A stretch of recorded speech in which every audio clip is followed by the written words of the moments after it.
കേരളത്തിലെ ഏറ്റവും അധികം വോട്ടർ പട്ടികയിൽ കൃത്രിമം കാണിച്ചു വെച്ചിരുന്നതിൽ ആനുകൂല്യം ലഭിച്ചിരുന്നത് CPM-നാണ്. ഇപ്പൊ ആറ്റിങ്ങൽ ലോക്സഭാ മണ്ഡലത്തിൽ തന്നെ 1.5 ലക്ഷത്തിലധികം ഇരട്ട വോട്ടുണ്ടെന്നും അതിൽ 50,000-ഓളം പേരെ താൻ മുൻകൈ എടുത്തുകൊണ്ട് അവരെ വോട്ടർ പട്ടികയിൽ നിന്ന് ഇലക്ഷൻ കമ്മീഷൻ ഒഴിവാക്കി എന്ന് പരസ്യമായിട്ട് പറഞ്ഞത് MP ആയിരുന്ന അടൂർ പ്രകാശ് ആയിരുന്നു, ആറ്റിങ്ങലിലെ കോൺഗ്രസിന്റെ സ്ഥാനാർത്ഥി.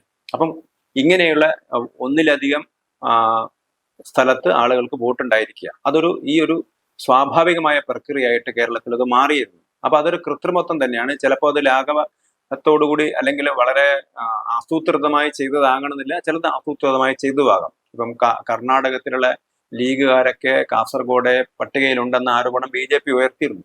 അതുപോലെ തന്നെയാണ് അടൂരിലും അല്ലെങ്കിൽ ആറ്റിങ്ങൽ മണ്ഡലത്തിലും സംഭവിച്ചത്.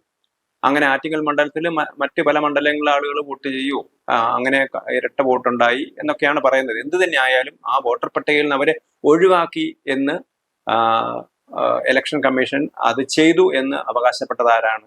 അത് അവകാശപ്പെട്ട അടൂർ പ്രകാശും അതിനെ പൊക്കിപ്പിടിച്ച മനോരമയാണ്. പക്ഷെ അവർ ഇങ്ങനത്തെ ഒരു പ്രക്രിയ ഇപ്പം രാഷ്ട്രീയ ഉദ്ദേശത്തിന്റെ പേരിൽ തകർക്കാനാണ് അവർ ശ്രമിക്കുന്നത്, അല്ലെങ്കിൽ അതിലെന്തോ കുഴപ്പങ്ങളുണ്ടെന്ന് വരുത്താനാണ് മനോരമ പത്രം ഇന്നത്തെ പ്രധാനമായ വാർത്തയായിട്ട് അവർ കൊടുത്തിരിക്കുന്നത്. അതാണ്.